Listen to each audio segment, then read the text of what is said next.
1, 2, 3, 4.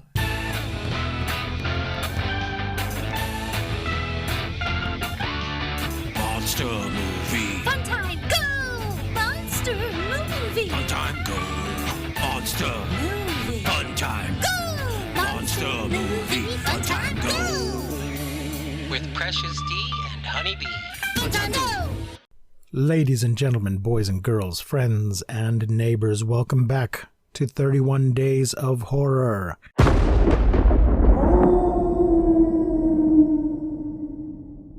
Day number 12.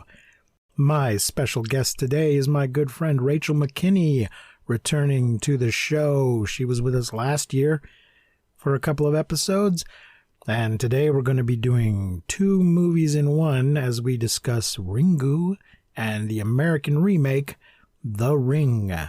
Welcome back to the show, Racheal. Hey, it's good to be back. So tell me, why in particular did you want to do this movie? I was very interested in it because there's an American version and a Japanese version, and I myself am Japanese American, so it would be nice to compare those two movies. Okay. Yeah, so what did you think? Did you like one of them better than the other? Or?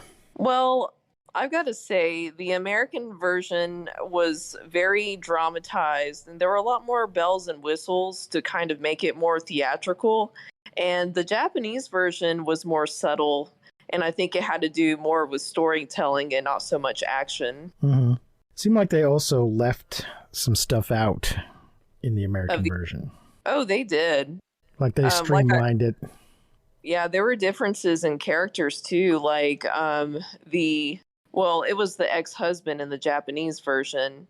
He had psychic abilities in the Japanese Ring. Whereas in the American version, I think the only person that had psychic abilities was the little boy. Yeah. And the wife or the mother has, she experiences some psychic phenomenon. I don't know that she has any inherent powers herself, but she does, through her ex-husband, experience some of the visions. I guess it kind of spills over onto her. So there's just a lot more psychic stuff going on, supernatural stuff happening. That they also changed who pushed her into the well. Yeah. And left out the whole thing about who her father was. Or her father not being who he was supposed to be or something, whatever. That whole thing was just cut. Are we talking about the... Oh, yeah, for the little boy. Wait, no, not that. I'm getting confused. Are you... I'm talking about the girl, the ghost. In the Japanese version, her mother... Is she even married? No, in the Japanese version, her name was Shizuko, and she wasn't married. But I heard them talking about Dr. Ikuma having an affair with Shizuko. So the doctor that's studying her psychic powers gets her pregnant. Yes. And it's kind of a secret that he's the father, and he's the one that ends up killing her. Why? Because he just can't deal with her powers, or she's too dangerous, or? From my understanding, Dr. Ikuma was married and had children. And that's right. Him having a child with Shizuko caused the scandal where he worked at a university as a professor. That, along with the failed ESB experiment, caused him to get fired. And I guess he took his frustrations out on Sadako, and killed her. Mm-hmm. Yeah. Which Sadako was the child. Yeah. In the American version, it's just her mother that does it, and it seems like she just can't take it. All the visions and all the weird psychic stuff and the horse suicides. The horse thing is something they did add to the American version. I don't remember there being horses in the Japanese version. No, they added... I don't know why they added the horse element to the American version, because in the Japanese version, the family, they had a fishing company. And then I think ever since Sadako was born... just like in the American version, Samara, that it brought misfortune to the entire island, that like the Mhm. fishing had dried up in both stories after she was born. Yeah, yeah. They said in the American, if we live on an island, if you have a cold, the whole island has a cold. I want to step back a moment. I want to mention the Japanese version is directed by Hideo Nakata, and it is based on Ring, a novel by Koji Suzuki. That's actually based off of a Japanese folklore. I don't know if you're familiar with the ghost Okiku, but apparently she was a servant girl in the Himeji castle, and her job was to guard 10 plates. And then the story varies because it's changed so much over the years. But I think there was a samurai that was interested in her, but because of status, she rejected him. And then I think he killed her out of rage that she rejected him and Mhm. pushed her down the well. So I think that the Ring novel is based off of that Okiku ghost story from Japan. Oh, okay. I'm not seeing anything about that, but it does sound like he certainly took some ideas and some images. And I know there's a general rage ghost thing in Japan. Rain That's ghost? just rage, an angry ghost. It's just a type of ghost in Japanese folklore is the angry ghost. That's just full of rage and lashing out. A lot of European American ghosts are just sort of hanging out because they have unfinished business, and some of them are almost just like recordings. They're just going through the same thing over and over again, but they're not really necessarily interacting with the environment. Whereas this certain type of Japanese ghost is just pissed off and is taking it out on everybody that they come into contact with. Yeah, I think the case with Sadako is also, I don't know if this is universal or just a Japanese thing, but the two main themes in both the movies was they thought that she was incurring her wrath. Well, one, because she was brutally murdered and trapped in that well, but two, she also wasn't given a proper burial. So Yeah, that's probably why they sought to recover her body so they can give her a proper burial and put her to rest. And that would yeah, lift the curse. they thought that would fix that, and that is a common thing. And the ghost is not properly at rest, and if you can just put it at rest, it'll be okay. But it turns out that's not going to be good enough in this case. Look, Bumble knows you're exhausted by dating. All the must not take yourself too seriously and 6'1" since that matters. And what do I even say other than hey? Well, that's why they're introducing an all-new Bumble with exciting features to make compatibility easier, starting the chat better, and dating safer. They've changed, so you don't have to. Download the new Bumble now. I also want to mention I was particularly intrigued that a lot of Japanese culture just kind of bled over into the American Ring. Like if you notice Samara, she has, the long black hair covering her face, and she's also Mhm. wearing the white dress. Well, Yeah. in Japan, with their depiction of ghosts, or they call them yude in Japan, they usually have long flowing black hair because back in the day, women, they would grow out their hair long, and then when they were buried, it would usually be in like a white kimono. So the appearance of the American version is derived from the Japanese one, which Yeah. is derived from Japanese culture. Well, that is the most iconic image from the movie, so they would definitely would want to use that. And it is creepy, though, just the way her hair's hanging in front of her face, and you can't see her, and she's all kind of dripping. Now, this movie did start a kind of a wave. It's not the first, what they call J-horror. It's not the first J-horror movie, but it's definitely one of the biggest. And it started a wave of J-horror there and of us importing it over here. And movies like Ju-on got remade here as The Grudge, and Dark Water remade as Dark Water. And there's 3 Ring novels, but there's even more Ring movies. Yeah, I think there's like Ring 0 and then Ring 2. Ring 2, there's also Spiral, which I had not heard of.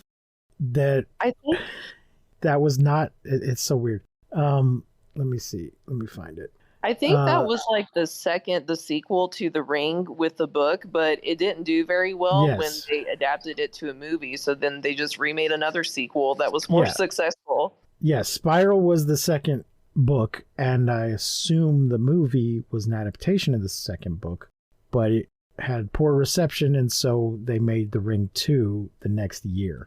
Let's see here. Ring came out in 98, and Spiral came out in 98, and then Ring 2 came out in 99. Now, you normally, at least in America, if you make a sequel and it bombs, they're not going to approve another sequel the next year. They're just going to say, oh, well, I guess people didn't like that as much as we thought. Let's go find a different thing to do. Ring 0 came out 2000, so just a year after that. Then Sadako in 2019, so a big jump there. Sadako 3D in 2012, and Sadako 3D 2 in 2013. But there is also, in 2016, Sadako versus Kyoko, which is the ghost from Ju-on. Had you heard of this one? I have not. Yeah, I think what happens is that somebody goes into the house that Kyoko is haunting and watches the videotape that summons Sadako, and then I guess they have it out. Oh, wow. The ultimate Yeah. ghost crossover. That's cool. It mentions here, I'm on Wikipedia, it says it's not canon to either timeline, and the deadline for the videotape is 2 days instead of 7. They're really pushing the envelope there. Yeah. So I guess we should mention, if you haven't seen it at all, that the premise is there's basically a haunted videotape. And if you watch it, it has all these weird, seemingly random images on it. And if you watch it, when it's done, the phone rings and a voice tells you 7 days. And you will die 7 days later.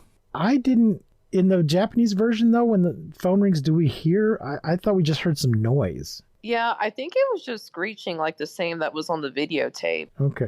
Because the girls who are talking about in the beginning of the movie say that that's what happens, but then when we actually hear the phone call, I just heard noise. In the American version, they do whisper 7 days. And in the American version, they deduce that the reason it's 7 days is because that's when she fell in the wall, she didn't die instantly. And they guess that she managed to stay alive down there for 7 days. I don't think that's mentioned in the Japanese version.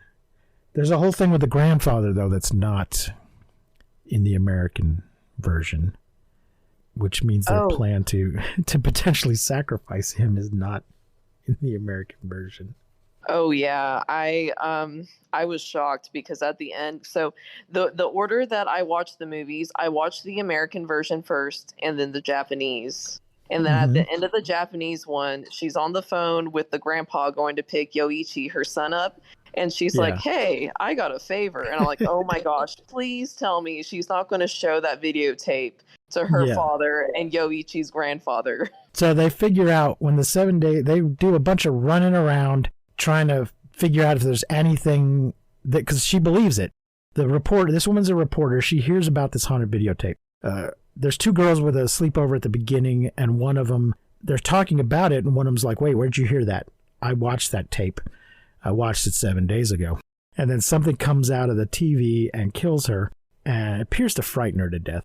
And the other girl is so disturbed by what she sees that she goes into the hospital. But this girl is a relative of this reporter, and the reporter starts looking into it and ends up running across a copy of the tape and watching it herself, and then completely believing that this is what's going to happen to her, and enlists the help of her ex-husband and makes a copy of the tape and shows it to him. When the 7 days pass, she doesn't die, so I don't know what they think. They just think, oh, I guess it doesn't, or we fixed it. They think they fixed it because they went through the trouble of finding the body and exhuming it in the well. So they think they fixed the situation, but then the husband dies anyway. And she realizes, what did I do that he didn't do? She realizes by copying it and showing it to someone else, she basically transferred the curse to someone else. During the course of all this, her son ends up watching the tape. So to save him, apparently she's going to ask her father, the boy's grandfather, to watch the videotape. She makes her son copy the tape. But as they're driving over to show it to him, we hear a bunch of people talking about it and talking about how this is what you have to do now.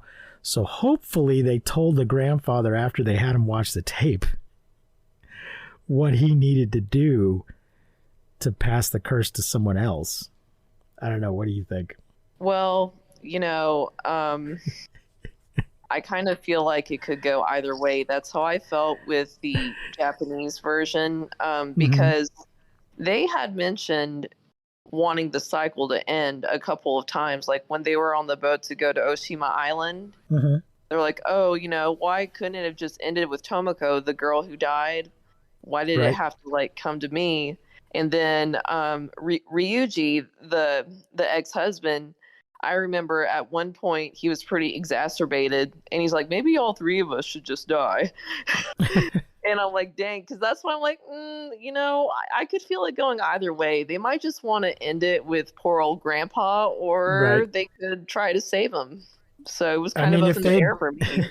If they destroyed the tape and just let themselves die, then they could have saved the rest of the world from having to deal with this shit. Yeah, I mean, but instead they decided to just unleash it on everybody.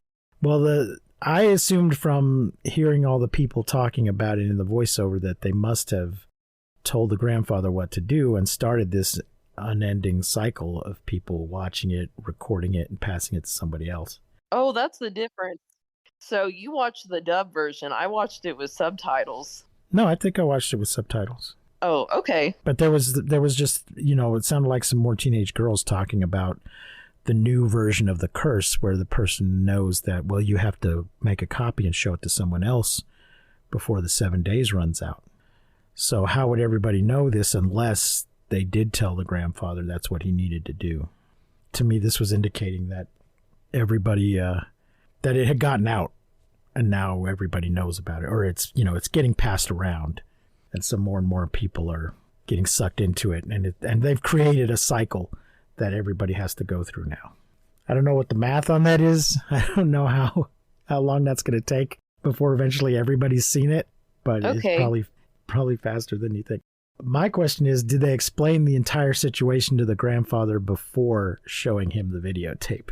I'm going to assume not. And I'm just going to throw this out here. I did a little bit of research on the novel that they based the movies off of, and they said something about maybe Sadako contracting smallpox, and that with her psychic powers somehow made this curse into some kind of contagious sort to where it had to be passed around to proliferate. And I'm like, wow, I don't know what that I mean, I guess smallpox is contagious, but I don't know why they had to throw in an actual viral disease to make the curse make sense.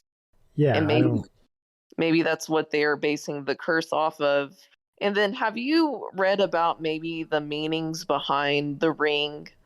I think for the Japanese version, someone was talking about the struggle between modern day living and technology versus tradition, and that's why they had a single mom as the protagonist. No, I hadn't read that. Which also, I want to point out some of the differences between the American and Japanese protagonists. So the American protagonist is Racheal, and one of the first scenes is she's just talking on the phone and being pretty aggressive to whoever's on the other end, and picks up her boy Aiden from school. And then at the funeral, the aunt, the mother of the daughter who died, she's like, oh, Racheal, you need to talk to your friends. You can get the answers. And she's like, yeah. So she waltzes out into the backyard where the three teenagers are, and she pops out a cigarette because they're smoking. And she's like, oh, when I was your age, I used to get high. Also, what happened to her? And I'm like, oh, okay. Yeah, the very first thing we hear her say is something kind of rude and, as you say, aggressive on the telephone. That's Naomi Watts, by the way, in the American version. Nanako Matsushima plays Reiko Asakawa in the Japanese version. Yeah, the Japanese protagonist, though, she didn't have to smoke any cigarettes or tell Right. those teenagers that she just went up to them and politely asked Yes. what had happened to the other Well, I three think people. everything was probably a lot more polite in general in the Japanese version. Also, in the American version, the boy's father is just an ex-boyfriend, not an ex-husband. You know, at first, the American version, I'm like, man, this guy's a deadbeat, because also in the American version, he has an assistant that I guess he's sleeping with. And like at this point in the movie, you don't know that that guy and Rachel had a history. And I'm like, oh, why is she getting mad that that young woman came up and kissed him on the cheek? And then it's later revealed that he's Aiden's father. And I'm like, oh, that's why. And I think in the Japanese, it's made pretty clear the first time we see him that he's the father, because he runs into the child on the street, Hiroyuki Sanda. Oh no, that's the actor. Ryuji Takayama. Ryuji. Yeah, Ryuji is her ex-husband, but they make it clear right off that he's the ex-husband, and he also has an assistant, but there is no intimacy or suggested intimacy with his assistant. She just seems to be there so that there's someone to find him when he dies later in the film. Yes. That seems she's there purely for plot reasons, whereas in the American version, the assistant is carrying on with the ex-boyfriend, which changes the dynamic. She also finds him, but Rachel has already found him dead, so she's not actually necessary to the plot. She's just redundant in the American version. So that it's just a whole difference in tone and purpose, which might be a good time to mention that they started filming the American version before they had a finished screenplay. Really? Yeah. It says went into production without a complete script. So I guess they weren't actually filming, but they were already working on it without a complete script, which is not good. But also, you're doing a remake. How hard is it to finish your script? But one guy wrote 3 drafts, and then another guy came in to do an uncredited rewrite, which seems like way too much work for a movie that already exists and is based on a book. Well, there was a lot more bells and whistles with the American version. Like we mentioned earlier, the horses, I guess they needed some excitement, so they let that horse loose and then let it drown and go through the propeller of that boat, so there would be a bloody scene. And I'm like, okay. Big action scene with a loose horse on a ferry boat. It was just like the American version was a little bit more raunchy, because like even the protagonist, there's a scene where she's just in her underwear, like getting ready to go to the funeral. And I'm like, totally unnecessary, completely unnecessary changing clothes just so we can get a look at Naomi Watts. I guess. Also, I want to point out that scene in the rain where the little boy is walking to school. I don't know if it's just me, but I caught that in the first scene of the American version, that Rachel goes and picks up Aiden from school and then says, sorry, I'm late to pick him up. But then he's walking to school like the next morning or a couple of days later. And I guess it's just because they wanted to include that scene in the Japanese version where he's walking and runs into his father, which I think that's also a bleed over of Japanese culture, because I think it's more common in Japan for young children to walk by themselves on the streets than it is in the US. Yeah, when I was a kid, we walked or rode our bikes to school and back from school. But these days, that does not happen much unless you just are a few blocks. It's much more the parents drop you off and pick you up now, because there's a perception anyway that it's just not safe to let your kids walk the streets alone like it used to be. It's my understanding that Japan, at least in the past, I don't know what it's like today, is just generally safer than America. Yeah. That you can just, the kids can walk this. I heard years ago, I heard a whole radio story about this, and they were talking about at one point a Japanese family was going to be moving here, and the mother was asking her American friend, I've heard it's not safe to let your kids play outside by themselves. Is that true? And the American woman didn't quite know how to respond to that. She wasn't sure what she should tell her because it's kind of true, but not completely true. But apparently in Japan, she just had no problem. Never occurred to her to be worried about the kids playing outside. Yeah, if you notice in the film, so Reiko, the journalist, or they call her Asakawa, well, Ryuji does. She lets Yoichi just kind of stay at home by himself. But then in the American version, Aiden has a babysitter. Mm-hmm. So I also noticed that. And then the comparison with the little boys, Aiden seemed a lot more emotionally unavailable than Yoichi did. Like, I don't think I saw... They were trying to make him creepy and spooky. Oh. And I think also, I don't know what the year was, but I think there might have been a little bit of Sixth Sense influence going on, making the kid just seem kind of creepy and otherworldly. Yeah, it was like a 40-year-old man in a 6-year-old body. Like, he was so dead, man. Well, he was calling his mother by her first name. Oh, yeah, that too. Yeah, I think they just wanted to make him unsettling. But I don't think they gave him straight up psychic powers or psychic interactions like the other kid. Well, he kept seeing the images. Well, they both, the cousin that was killed, I think it was Katie in the American version and Tomoko in the Japanese. I mean, they were both talking to the boys. Yes. And then in Aiden's case, I think he was more involved with talking to Katie because he was drawing images. No, he was talking to Samara and like just drawing those pictures. That's true. He did talk to... Well, first he was drawing pictures of his cousin's death before she died. But then later we found out that she told him about it. So he didn't necessarily have a psychic premonition. He may have just been drawing what she had described to him. But that is true. He does communicate with the ghost, because this was I think one of the creepier parts at the end when she comes home and is like, oh, well, we found her and we put her to rest and it's okay. And he's like, wait, what? You helped her? Like, yeah, we helped her. And he's like, no, you weren't supposed to do that. Why the fuck didn't you tell me? I think the idea was that by helping her, they had let her loose.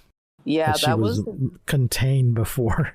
Yeah, because, at first you feel sorry for Samara / Sadako because they pushed her in the well, and then she was alive when they pushed her in, and she struggled to get out, and you just feel sorry for her. And then you have that sense of relief that her body was found so she could be put to rest, like given a proper burial. But then it's discovered that nope, she's just actually evil. Mm-hmm. Yeah, which I think that might be why her mother pushed her down the well. She just couldn't deal with her. Well, she killed all the horses. A yurei is the word I was looking for, the Japanese ghost. Yurei. Yurei. Yeah, that just means ghost in general. Yeah. Why? Well, it mentions here their appearance, so there might be other kinds of yurei, but it mentions white clothing, black hair, hands and feet that dangle lifelessly from the wrists, which are held outstretched with the elbows near the body. They typically lack legs and feet floating in the air. Well, this one had legs and feet. And they are often accompanied by a pair of floating flames or will-o'-the-wisps. Well, she didn't have that. Oh, that here's is it. depicted a lot. Onryo is a vengeful ghost. That might be what I was thinking of. I haven't heard of that. There's a whole list of different types of ghosts here. Ubume, which is a mother ghost. Goroyo, which is a vengeful ghost of the aristocratic class. So they get their own name just for being aristocrats. Funayuri. Oh, you're looking this up on Wikipedia, aren't you? Yeah, I'm on Wikipedia. Ghosts who died at sea have a separate name. Funayuri. Zashiki Warashi are ghosts of children. So anyway, I think she is Onryo. Onryo? Yeah. Vengeful ghosts who come back from purgatory for a wrong done to them during their lifetime. I don't know if she even made it as far as purgatory or if she's just been trapped in that well the whole time. There was a thing in which version with her making the pictures? Yes, in the the Japanese version. When she was alive, she had some way of making images on, it looked like some kind of cellophane or film stock. And I think this had to do with how the videotape got made. Oh, I didn't. Was that the Japanese or was that the American? Was that the Japanese or was that the American? That was the American version. It was the American. Okay. Yeah, I guess the American yes, it's the American version, and it's the images are all the things that were in the barn with her, the rocking horse and that stuff. And it was like she was mentally projecting these images onto film somehow. And I think this was meant to be an explanation of where the videotape came from, that she sort of projected her thoughts onto a blank videotape. Or as the tape was recording static, as the tape was recording static or something, her thoughts got projected onto it. And they don't really explain it in the Japanese version. Of course, when this was made, videotape was big and everywhere. So that was just, I think, an element too, just taking this normal household item that we've all used over and over again and turning it into something threatening. I think that might have, and making your television unsafe, I think was part of what kind of appealed to, what resonated with everybody. Was it the TV that we watched the creepy things on the TV, but then it somehow came out of the TV, I think was an image that terrified a lot of people. Yeah, that was scary to me. I actually waited till this morning to watch the rest of the Japanese Ring because I don't know. Maybe I'm just a big baby. Maybe you are. Maybe you're just a big baby. Okay, well, any final thoughts on either of these films? Well, I would say, I hate to say it, but I kind of think the more entertaining one was the American version because they made it so. Like, they added the horses and all that. And also, I think we kind of glossed over this one scene in the Japanese version that wasn't carried over to the American one. At one point, Ryuji's sitting on a bench, like in a park somewhere, and then appear like a woman, and she's wearing white shoes and a white dress. And he asked her in his mind, "Who are you? Did you do this?" And I never quite figured out who that woman was. But she wasn't, like, he looks up and she's not there, right? Yes. So, yeah, that's unclear if he's having a vision or if it's just these are his thoughts. This is what he's thinking about. Or is there really a ghost following him around? That was kind of vague. I watched the Japanese first. I used to have this on videotape back then. I had what I thought were the 3 movies, Ring, Ring 2, and Ring 0, not realizing that there was more, that there was another sequel in there, which I guess I'll have to watch now, find out why it wasn't popular. Yeah, I was into this movie back then when it first came out. And so this time around, I watched the Japanese first. Oh, and folks, if you haven't seen it, the Japanese version is Tubi? Yeah, it's on Tubi. And it looks like several of the other sequels and spin-offs and whatnot are on Tubi. Ju-on 2 is on there, but I'm not sure if Ju-on 1 was on there. It just popped up as, you might also be interested in Ju-on 2. So it's on Tubi if you want to watch it. If you want to watch the American one, you're going to have to rent it or buy it or something from one of the servers, like from Vudu or something. It's not streaming free anywhere. But I think I like the Japanese one more, but maybe just because I saw it first. It's hard to say. I do enjoy Naomi Watts. She was in Tank Girl. So how many pumpkins are you going to give let's do both of them. How many are you going to give Ringu and how many are you going to give The Ring? Well, I feel like I want to be crucified if I give the American version more pumpkins than the Japanese one.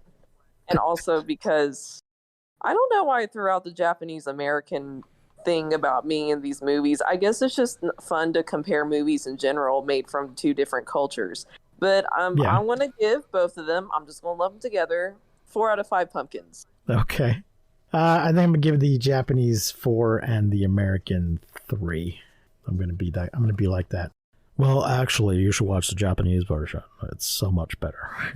Well, actually, you should probably read the book. It's probably even better. Yeah. I just want to throw this out here real quick. I'm not usually interested in horror films because I'm not a big fan of gore, but like I like these kinds. I like the psychological horror aspects of this, and I think I actually want to go back and watch more J-horror movies after this. Okay. Well, let me know if you do. Maybe we'll have you back next year to talk about some of them. There's plenty. We could do Ju-on and The Grudge. We could do some of the sequels to this. We could do Maybe some I've never heard of. Well, Racheal, I want to thank you for joining me again. We'll be back tomorrow, folks, with another in our 31 days of horror. We are slowly slouching towards day 31, which will be Halloween Ends. But be with us every step along the way. Remember to keep calm and seek shelter in basements. Don't misuse science. We will not see you, but you will hear us next time on Monster Movie Fun Time Go. You've been listening to Monster Movie Fun Time Go. If you enjoyed the show, please rate and review us on your podcasting platform of choice. Our theme song is by the Texacato Folk Rock Punk featuring Lita Lopez. You can support the show, find links to our social media, and even leave us a voice message at anchor.fm/MMFTG.